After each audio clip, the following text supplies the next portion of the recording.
Well, welcome to my in-depth interview this weekend. Here we are in Zolder, and I'm with Marc Basseng. Now, Marc had a great result at the first event of the season. He's not just driver, he's team manager for the Alinkel Lamborghinis that we've got in the background. But Marc, I want to take you back to the beginning first of all.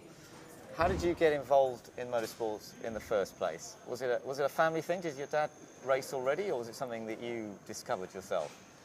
No, basically I discovered myself with my brother, because my brother is 20 years older than me, so he took me to the Nürburgring and I did some go-karting in a rental kart, and I think after 2 hours he has to pull me out of the kart. I think a week later I went with my dad again to the Nürburgring, and again a week later we buy our first go-kart, and I think it was with the age of 11, so I started a little bit late. Tell me about the Nordschleife, because you hold the lap record in a road car in the Pagani. Yeah. I mean, that must be something you must be very proud of. Of course, I'm sure there's always people chasing it, but to get that record must mean a lot to you. Yeah, definitely. I mean, I grown up in Cologne, so it's just 100 kilometers away from the Nordschleife. I think already in the age of 17, I drove some laps with my brother on the Nordschleife with his old Volkswagen Golf GTE. And this track is amazing. And I know from the first day I did racing, I will be quick on this track. Really? But it took nearly 6 or 7 years that I have my first race there. Wow. But since then, since 2004, I had 21 overall victories in different cars. And I had different lap records with street cars there, because every year somebody comes up with a better car. Yeah. But at the moment, from the modern cars, I'm the quickest with the Pagani Zonda Air. And it's a big honor, because Horatio let drive only the customers and his test driver with the cars, and I'm just the 12th person who ever driven a car like that. That's fantastic. It's a real honor. Okay, now tell me how did it come about that you're now not only a driver, but also a team manager? I know René Münich, the owner of the team, since 5 years. I drove in Silverstone 2007 just one race with Stefan Mücke on the Lamborghini, and we keep in touch all the time. He was my private sponsor.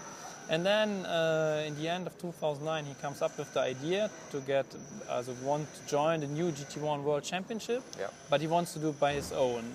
Okay. He wants to keep the shop near to his house, he wants everything in his hands. No relationship with another team or things like that. And he said, I know you and your technical knowledge, and like you are, you can do it. And I said, yes, okay, let's try it. You were open to the idea. Yeah, you didn't have to twist your arm too much. No. For me, it's a nice idea, and so we start to get everything together, and it was definitely hard work. Yeah. And that's the reason why I'm now the driver and the team manager. Has it given you a new understanding of what it takes to run a team that perhaps you didn't have?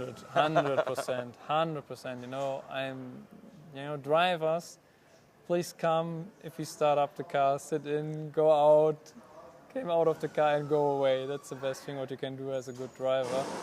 But there's so much work behind the scene, to prepare the cars. If you damage just a small thing, how much work it is, yeah. It's definitely a complete new understanding for me.